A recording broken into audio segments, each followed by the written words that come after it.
നിങ്ങൾ മുല്ല നസറുദ്ദീൻ ഹോജ എന്ന് കേട്ടിട്ടുണ്ടോ? ഹോജയുടെ കഥകൾ എന്ന് പറഞ്ഞാൽ വളരെ തമാശ നിറഞ്ഞിട്ടുള്ള കഥയാണ്. തമാശയിലൂടെ വളരെ വിലപ്പെട്ട ജീവിതത്തിലെ ഏറ്റവും പ്രധാനപ്പെട്ട കാര്യങ്ങൾ, നമ്മൾ അറിഞ്ഞിരിക്കേണ്ട കാര്യങ്ങൾ ആ ഒരു തമാശയിലൂടെ പറയുക എന്നുള്ളതാണ് മുല്ല നസറുദ്ദീൻ ഹോജയുടെ രീതി. അങ്ങനെ ഹോജയുടെ ഒരു കഥ, കുറേ മുമ്പ് വായിച്ചിട്ടുള്ള ഹോജയുടെ ഒരു കഥ ഇപ്പോൾ ഓർമ്മ വരികയാണ്.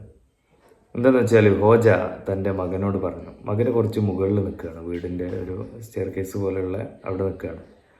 ആ സമയത്ത് മോനോട് പറയാണ്, മോനെ നീ താഴേക്ക് ചാട്, ഉപ്പ പിടിച്ചോളാം, നീ താഴേക്ക് ചാട്, ഞാൻ പിടിച്ചോളാം എന്ന് പറഞ്ഞു. അങ്ങനെ മോനെ ആദ്യം ചാടിയില്ല. രണ്ടാമതും പറഞ്ഞു, മോനെ താഴേക്ക് ചാട്, ഉപ്പയല്ലേ പറയുന്നത്, ധൈര്യമായിട്ട് താഴേക്ക് ചാട് എന്ന്. മോൻ അപ്പോഴും ചാടിയില്ല. വീണ്ടും പറഞ്ഞു, മോനെ ധൈര്യമായിട്ട് താഴേക്ക് ചാട്, എന്നെ വിശ്വാസമല്ലേ, താഴേക്ക് ചാടുന്നു പറഞ്ഞു. മോന് താഴേക്ക് ചാടി. അധികം ഉയരമൊന്നും ഇല്ലായിരുന്നു, അതുകൊണ്ട് തന്നെ ചെറിയ മുറിവുകളും കാര്യങ്ങളൊക്കെ പറ്റി. ആ മുറിവൊക്കെ ഇങ്ങനെ തുടച്ചു കൊടുക്കുന്നതിനിടയിൽ, മരുന്നൊക്കെ വെക്കുന്നതിനിടയിൽ ഹോജ പറഞ്ഞു, നമുക്ക് തെറ്റാണെന്ന് ഉറപ്പുള്ള കാര്യങ്ങൾ ആര് പറഞ്ഞാലും, അതിനി ആരാവട്ടെ, ആര് അത് ശരിയാണ് എന്ന് പറഞ്ഞ് അങ്ങനെ ചെയ്തോ എന്ന് പറയുകയാണെങ്കിൽ ഒരിക്കലും നമ്മൾ അവരെ വിശ്വസിക്കരുത്. കണ്ണടച്ച ഒരാളെ വിശ്വസിക്കുക എന്നുള്ളത് ഒരു മനുഷ്യനും ചെയ്യരുത് എന്നുള്ളതാണ്.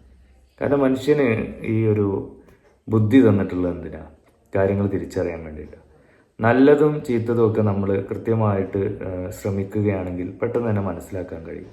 എന്നിട്ടും തെറ്റിലേക്ക്, അപകടത്തിലേക്ക് തന്നെ നമ്മൾ പോകുന്നു എന്നുണ്ടെങ്കിൽ നമ്മൾ കൃത്യമായിട്ട് നമ്മുടെ ബുദ്ധി ഉപയോഗിച്ചിട്ടില്ല എന്നുള്ളതാണ് അർത്ഥം. ഈ ബുദ്ധി എന്ന് പറയുന്നത് കീശയിലിട്ട് വെക്കാനുള്ളതല്ലല്ലോ, അത് ഉപയോഗിക്കാനുള്ളതാണ്. അപ്പോൾ നമുക്ക് എങ്ങനെയാണ് ആ ബുദ്ധി നമുക്ക് കൃത്യമായിട്ട് ഉപയോഗിക്കാൻ കഴിയുക?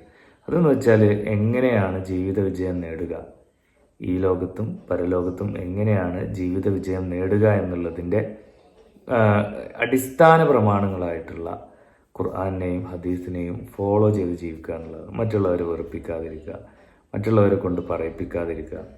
ഈ കാര്യങ്ങളൊക്കെ ആര് നമ്മളെ മോട്ടിവേറ്റ് ചെയ്താലും നമ്മൾ ചെയ്യാതിരിക്കുക എന്നുള്ളതാണ്. അപ്പോൾ വലിയ വലിയ അപകടത്തിൽ നിന്ന് നമുക്ക് രക്ഷപ്പെടാൻ കഴിയും. അതുപോലെ തന്നെ എന്തെങ്കിലും രീതിയിലുള്ള അപകടം വരും എന്ന് ഉറപ്പുള്ള കാര്യങ്ങൾ, അത് എത്ര ആനന്ദകരമാണ് എന്ന് ബാക്കിയുള്ളവർ പറഞ്ഞാലും നമ്മൾ വിശ്വസിക്കരുത്. നമുക്ക് നമ്മളുടെ ഒരു നിലപാടുണ്ടായിരിക്കണം. ആ നിലപാട് എന്നുള്ളത് സത്യത്തിൻ്റെ നിലപാടായിരിക്കണം, നീതിയുടെ നിലപാടായിരിക്കണം, നന്മയുടെ നിലപാടായിരിക്കണം. അങ്ങനെ ആകുമ്പോൾ നമ്മളെ ചതിക്കുഴിയിലേക്ക് വീഴ്ത്താൻ ആർക്കും കഴിയില്ല. അതായത് ഈ ഒരു രീതിയിൽ, ഈ ഒരു നന്മയുടെ പാത നമ്മൾ സ്വീകരിച്ച് മുന്നോട്ട് പോവുകയാണെങ്കിൽ വേറെ ആരും നമ്മളെ പ്രത്യേകമായിട്ട് ഗൈഡ് ചെയ്യേണ്ട ആവശ്യം ഉണ്ടാവില്ല. നന്മയുമായി ബന്ധപ്പെട്ടിട്ടുള്ള സംസാരങ്ങളും, അതുപോലെ തന്നെ നന്മയുമായി ബന്ധപ്പെട്ടിട്ടുള്ള ഉപദേശ നിർദ്ദേശങ്ങളും, നന്മയുമായി ബന്ധപ്പെട്ടിട്ടുള്ള അത്തരത്തിലുള്ള എഴുത്തുകളും കാര്യങ്ങളും ഒക്കെ നമുക്ക് വായിക്കേണ്ടി വരും, നമ്മളൊന്ന് ബൂസ്റ്റ് ചെയ്യാൻ വേണ്ടിയിട്ട്. അല്ലാതെ നമ്മളുടെ വഴി മറ്റൊരാൾ നിശ്ചയിച്ചുകൊണ്ട് നീ ഇതിലെ നടക്കണം, നീ ഇങ്ങനെയാണ് പോകേണ്ടതെന്ന് നാട്ടിലുള്ള എല്ലാവരും പറയേണ്ട ആവശ്യം ഉണ്ടാവില്ല. നമുക്ക് തന്നെ നമ്മളുടെ വഴി തിരഞ്ഞെടുക്കുവാനും അതിലൂടെ നിർഭയം മുന്നോട്ട് പോകുവാനും ഇൻഷാ അല്ലാഹ് ജീവിത വിജയം കൈവരിക്കാനും കഴിയും.